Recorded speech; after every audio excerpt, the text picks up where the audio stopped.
NMH at 1 highlights the news making waves, ranging from current affairs to community stories, sports and economic news. Here are the headlines from what you can expect. Namdia to buy diamonds again. Leadership is not just a position but a responsibility. Inspector General tells station commanders. And 4 people fatally wounded after gunmen opened fire at Mpumalanga tavern. I am Ashwinberry. Follow all our programs on oneup2.com or DSTV2 at 5 or GoTV 25 in Namibia. Midday News Update up next.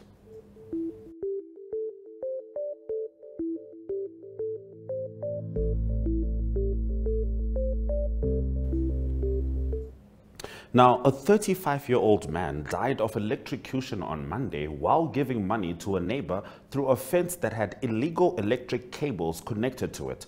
The incident happened at Kavuki Land location in Tsumeb. Visual News highlights local stories from across Namibia right after the break. Stay with NMH at 1. Welcome to What's Cooking, where culinary passion meets expert insights.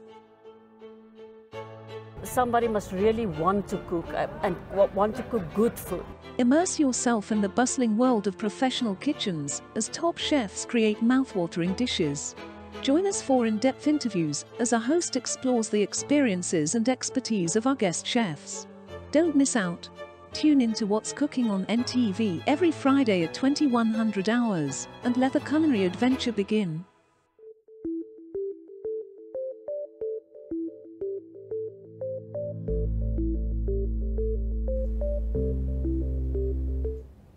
The Inspector General of the Namibian Police Force, Joseph Shikonko, says that leadership is not just a position, but a responsibility and commitment to the welfare and safety of different communities. Shikonko made these remarks at the official opening of the Leadership Development Training course for A-class station commanders from all 14 regions, which took place on Monday at Ngandu Lodge in Rundu.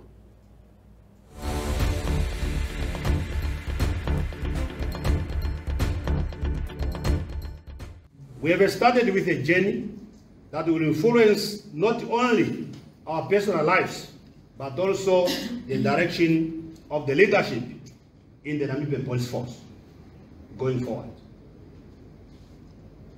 At this moment, ladies and gentlemen, I would like to point out that the training course we are commissioning today will run for a period of 5 days, starting today, the 22nd, to the 26th of January 2024. And it will be attended or is attended by 36 station commanders from all 14 regions. Dear participants, leadership is not just a position. I wanted to underline that. Leadership is not only a position. It is a responsibility, a commitment towards the welfare and the safety of our communities.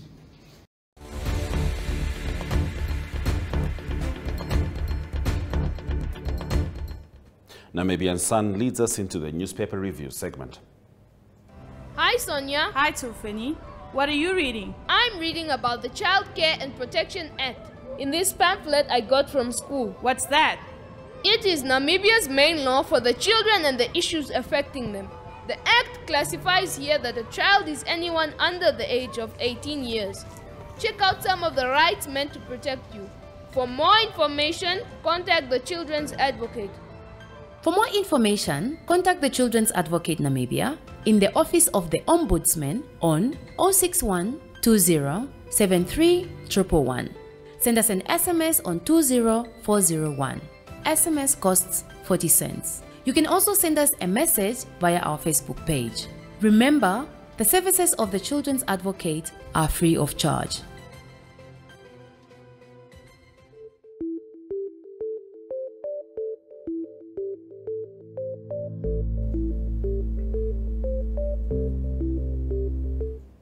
All right, let's get into the newspaper review segment. Inspector General of the Namibian Police, Joseph Shikongo, has expressed concern over the disappointing performance of several station commanders nationwide, further blasting them for not maintaining holding cells to ensure that they are habitable. Shikongo shared his concerns at the official opening of a 5-day leadership development training course for 36 A-class station commanders from all 14 regions, which took place on Monday at Ngandu Lodge in Rundu. Now, police in the Oshana region have expressed concern. This is about an incident in Ondangwa involving an unknown man who donned a school uniform to lure a girl away to rape her. The suspect, who was also wearing school uniform but from a different school, approached the victim, a 10-year-old girl who is a grade 4 learner, and promised to escort her home on condition that she accompany him to his residence first. The victim accepted the offer, but upon arrival at the suspect's residence, she was forcefully pulled into a room and raped. Oshana Community Affairs Officer Inspector Thomas Ayambo described the incident as very disturbing and said they need the community to work with the police to avoid further incidents of this nature. Moving over to Republican, chances of below average rainfall may occur in February, and this is across Namibia's grain producing areas, while very high temperatures are forecast for February and March.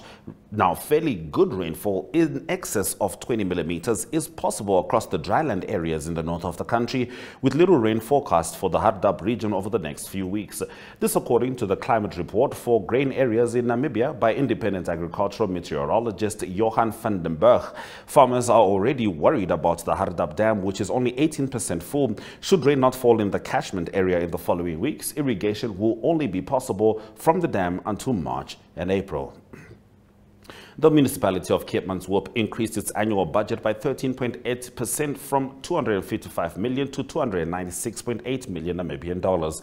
The municipality took out a loan of $12.9 million from Development Bank of Namibia and also got approval from the bank to borrow 11.9 million Namibian dollars, which will be used for upgrading infrastructure for electricity, as well as the Keetmanshoop Electricity Business Unit's capital project. The municipality is still waiting for approval from the Ministries of Finance and State Enterprises and of Urban and Rural Development, with the loan to be repaid in 10 years.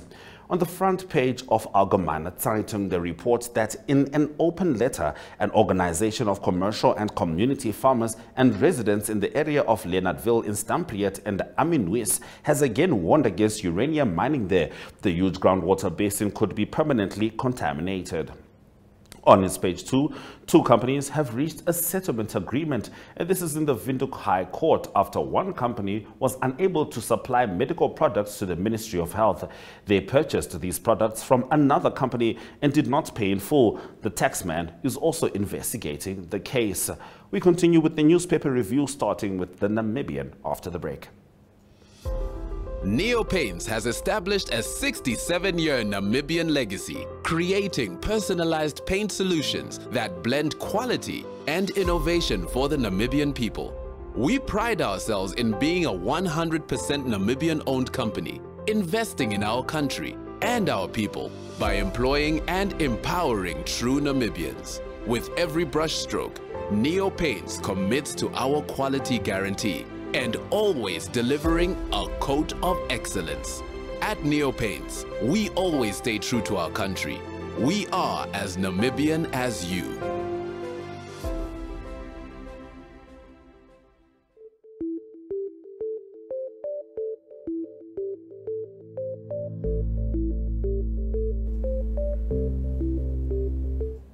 The Namibian newspaper reports on its front page that Omaheke Governor Pio Nganate says cases of malnutrition among children continue to be reported almost on a daily basis in the region, while parents allegedly sell donated food items for alcohol. Last year, 45 children in the region died of malnutrition, while 132 cases of malnutrition were recorded. Nganate says since the beginning of December, 78 new malnutrition cases have been recorded at the Regional Health Office, with 33 in hospital to bring them to the level they should be in terms of their weight and nutritional gain. More than 2.5 years of being free on bail came to an end for medical doctor Dennis Noah yesterday after he was found guilty of raping a patient at a Windhoek hospital in April 2021. Windhoek Regional Court Magistrate Victor Nyazo cancelled Noah's bail after convicting him on a charge of rape involving an 18-year-old patient who was receiving treatment at the Katutura Intermediate Hospital following a road accident from which he had suffered a severe head injury. In the judgment in which he was found guilty, Biazo noted that Noah was the last person known to have come in contact with the patient before injuries were observed in the patient's private areas. According to New Era, Kunene Regional Council Chairperson Hendrik Hoabaeba emerged victorious over the weekend, securing the presidency of the UDF at the party's elective congress in Sokobund. Now, Hoabaeba is currently the Seesfontein constituency councillor. This marks a significant political shift for the United Democratic Front.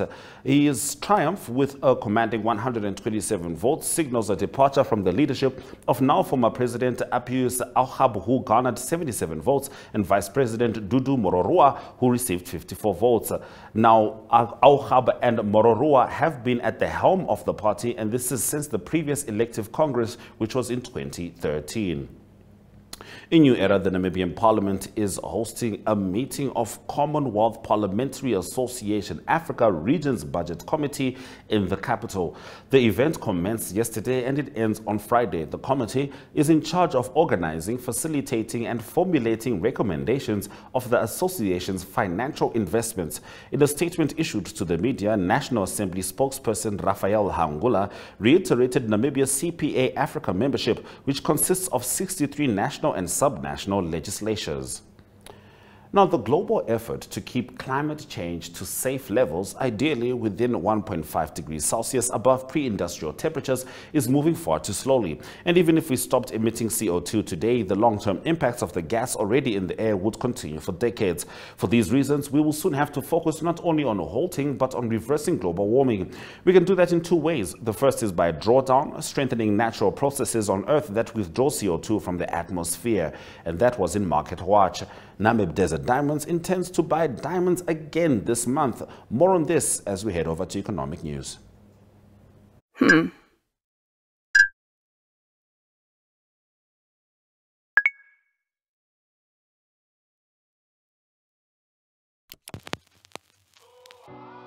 E-Ticket, your online ticket solution for events and event marketing, bringing you ease of mind and making sure that your event gets out there.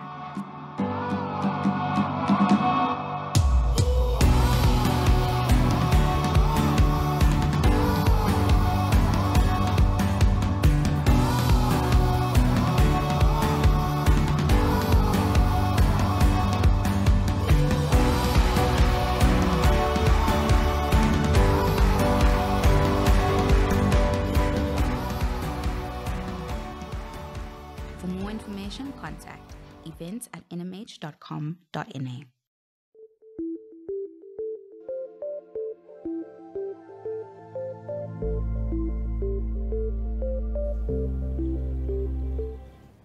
Namib Desert Diamonds intends to buy diamonds again this month after its last purchases were made in September 2023. The main purpose of the government diamond marketing and sales company's existence is to undertake price discovery on the international market with the view of getting better prices for Namibia's diamonds.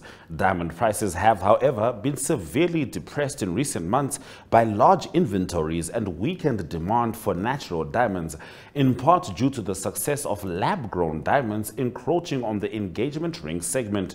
Namdia will purchase diamonds for its upcoming sales cycle in January. This represents the first acquisition since September 2023, the state-owned company's CEO Alisa Ampolo said. Namdia is entitled to buy a 15% share of Namibia Diamond Trading Company's diamonds every month. Despite lower margins due to prevailing market conditions, Namdia was able to successfully sell its September inventory in December 2023. She added, the industry has not yet fully recovered from the current economic downturn, as it is constantly grappling with challenges, but Namdia remains optimistic about the market's improvement, Ampolo said.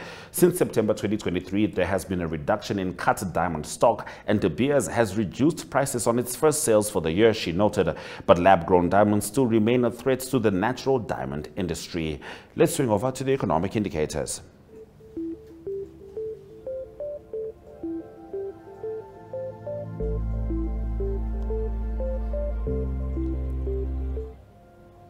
The Namibian dollar trades at 19.10 next to the US dollar. 24.27 gets you 1 British pound. 20.78 gets you 1 euro. And for 1 Chinese yuan, you get 2.66 Namibian dollars. Most selected NSX stock closing prices maintained their value. Overall index closed on a dip of minus 1.88%. Looking at commodities, the only red on the board is Brent crude oil, trading at $79.52 US per barrel. All right, 4 people were fatally wounded while 3 others were injured after gunmen opened fire at a tavern in Mpumalanga, South Africa on Sunday night. The full report after the break. Welcome to My.NA Cars, your ultimate destination for everything automotive. I am your host, Diana Master. Teamwork makes the dream work, right? Discover the latest models, innovative technologies, and expert insights from our passionate hosts. Learn essential maintenance tips and get exclusive behind-the-scenes access to the automotive industry. Don't miss My.NA Cars on NTV every Thursday at 2100 hours. Tune in and ignite your passion for automobiles.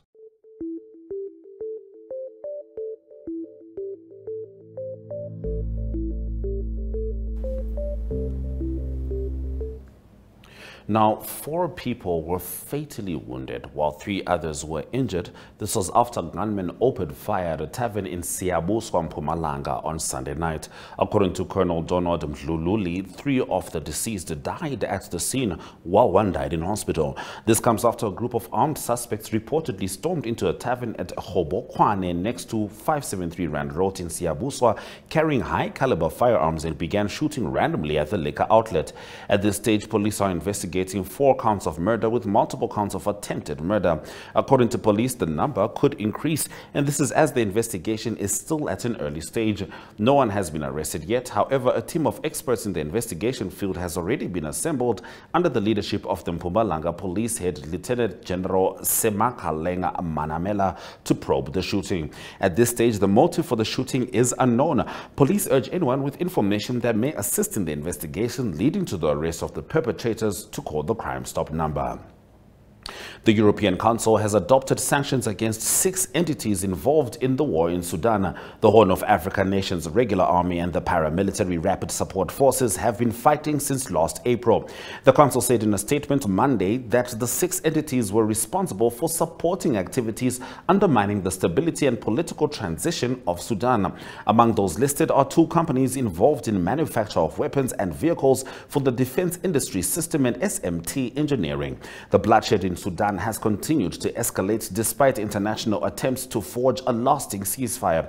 The war has uprooted more than 7.5 million people from their homes and created a humanitarian crisis. In November, the European Union condemned an escalation of violence in Sudan's Darfur region, warning of the danger of another genocide after conflict there between 2003 and 2008 killed some 300,000 people and displaced more than 2 million. Stay with us as we swing over to international news, starting with Afghanistan and Pakistan. Hi, Kambaripa. Hi, Melissa. You look upset. Is everything okay? A healthcare worker refused to attend to me because I visited the healthcare facility without a guardian. Healthcare workers are not allowed to do that. This sounds like a job for your shield of survival. Huh? Your rights, they're your superpowers. Your shield of survival is your right to life, health, nutrition, shelter, and an adequate standard of living. For more information, contact the Children's Advocate Namibia in the Office of the Ombudsman on 061 20 73 111. Send us an SMS on 20401. SMS costs 40 cents. You can also send us a message via our Facebook page. Remember, the services of the Children's Advocate are free of charge.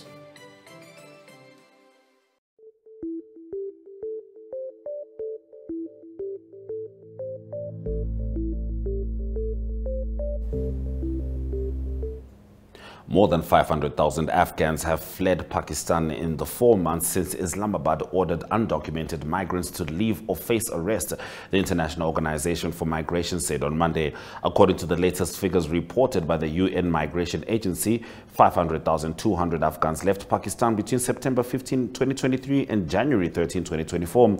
Most rushed to the border in the days leading up to a November 1 exit deadline Islamabad set for the 1.7 million Afghans it said were living illegally in Pakistan, and its police opened dozens of holding centers. Since the initial peak around November 1, the number of individuals crossing these official border points has consistently decreased but remains higher than pre-September 15th, an IOM statement said.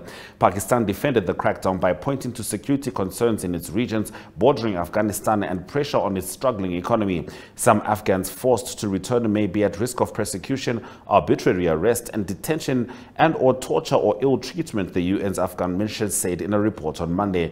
Meanwhile, the busiest border crossing between the two countries remained closed for the 10th day running in a dispute over document rules for commercial drivers. The row centers on demands for drivers from both sides to have visas and passports, documents many Afghans do not have. As Pakistan cracks down on cross-border movements, more than 400 trucks were stranded on the Pakistan side of Torkham crossing on Monday, according to a border official who asked not to be named. A Sri Lankan political party leader was killed on Monday along with 4 others, authorities said, in a rare drive-by shooting. Police said the motive was unclear, but that Samman Pereira, chairman of the Our Power of People party, appeared to be the main target of the attack. Pereira's party has a seat in Sri Lanka's 225-member legislature, although he was not an MP himself. He was gunned down in the southern town of Beliata, nearly 200 kilometers south of the capital, Colombo. Police said his vehicle had stopped at a roadside restaurant when gunmen in a pickup truck opened fire and then sped off.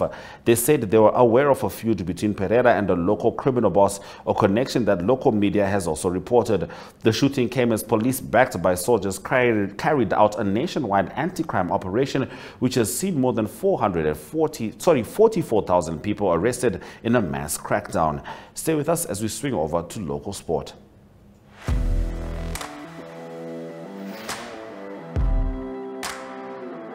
Hello and welcome to today's Sports Rep Show. I am your host, Jesse Jackson Kauraika.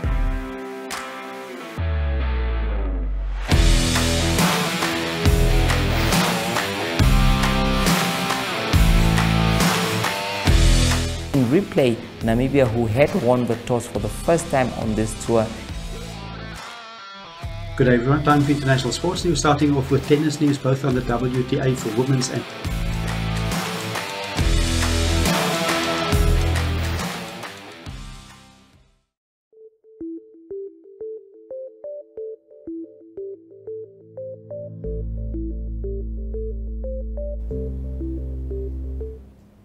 Alex Miller continues to get better and better, and his victory in Saturday's 2024 Momentum Medical Scheme Atakwas Extreme presented by Biogen is just the latest proof. The 23-year-old Namibian won the race over 121 kilometers near Oudtshoorn by more than 2 minutes against South Africa's top riders such as Matt Beers and Marco Huber. Nicknamed Hell in the South, the Atakwas Extreme is widely regarded as South Africa's toughest one-day mountain bike race. The route includes climbing about 2,900 meters. Namibian football enthusiast Isaac Hamata recently shared his thoughts on the fixture of local football, expressing his hopes and aspirations for this year, reflecting on challenges faced in the past, including a lack of football, political issues among leaders, and a dearth of sponsorships. Hamata emphasized the need for unity among football leaders. He envisions a collective effort aimed at growing the profession and professionalizing football at all levels, he said, emphasizing that this common objective should naturally unite all stakeholders. The Namibian Kickboxing Federation intends to develop the sport and athletes for the 2028 Olympics. Therefore, NKF is kicking off the year with a training seminar for officials on 24 February in Swakopmund. The seminar, with a focus on improving the quality of judging and referee skills, is a vital component of propelling the sport forward to greater heights and can be live streamed to other regions. It is the first of its kind presented by NKF. The federation currently has 17 registered officials, and according to its Secretary General, Jacqueline Sanz, educational sessions like this help to keep them updated on rule amendments and offer the opportunity for any questions or concerns to be aired outside of a tournament setting. Let's head over to international sport. Welcome to My.NA Cars, your ultimate destination for everything automotive. I am your host, Diana Master. Teamwork makes the dream work, right? Discover the latest models, innovative technologies, and expert insights from our passionate hosts. Learn essential maintenance tips and get exclusive behind-the-scenes access to the automotive industry. Don't miss My.NA Cars on NTV every Thursday at 2100 hours. Tune in and ignite your passion for automobiles.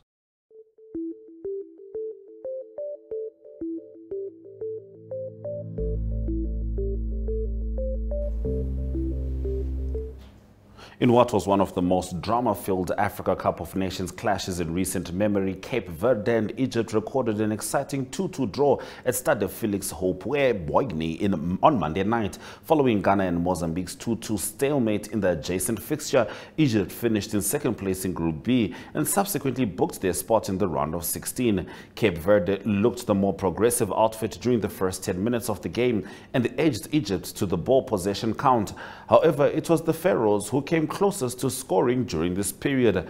The Pharaohs continued to grow in confidence as the half mark approached and actively searched for an opener. It was Mustafa Mohammed who eventually put his country ahead in the 93rd minute.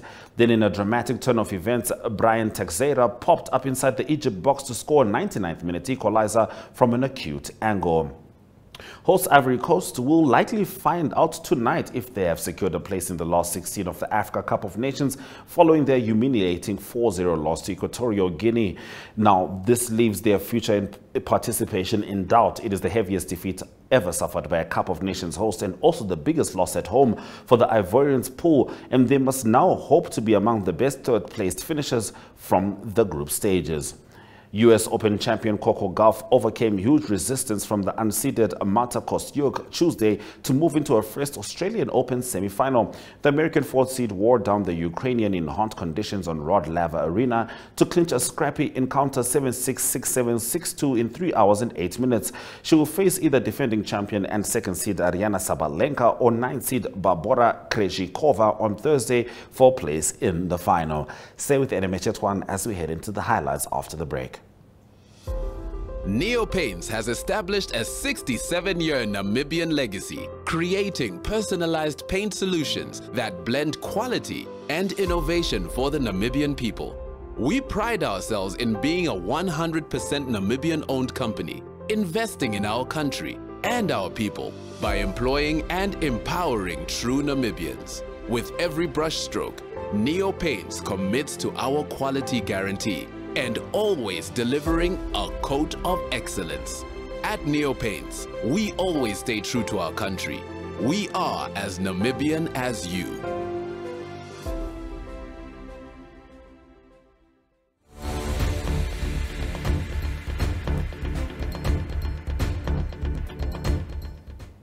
Let's get into the highlights from this afternoon's broadcast. 4 people were fatally wounded, while 3 others were injured after gunmen opened fire at a tavern in Mpumalanga, and this was on Sunday night. More than 500,000 Afghans have fled Pakistan in the 4 months since Islamabad ordered undocumented migrants to leave or face arrest, the International Organization for Migration said on Monday.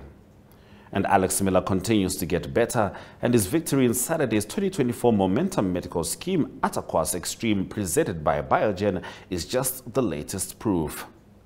Those have been our stories, but we have an exciting evening ahead of us on February 8th as we have the NTV Awards. NMH at 1 has been nominated for Viewer's Choice Best News Show, and here's how you can help us bag the prize. All you have to do is WhatsApp 085 785 6231. That's 085 785 6231 with the hashtag NTV Awards 2024. Follow the prompts given by the Synergy chatbot and vote for NMH at 1 in the news shows category.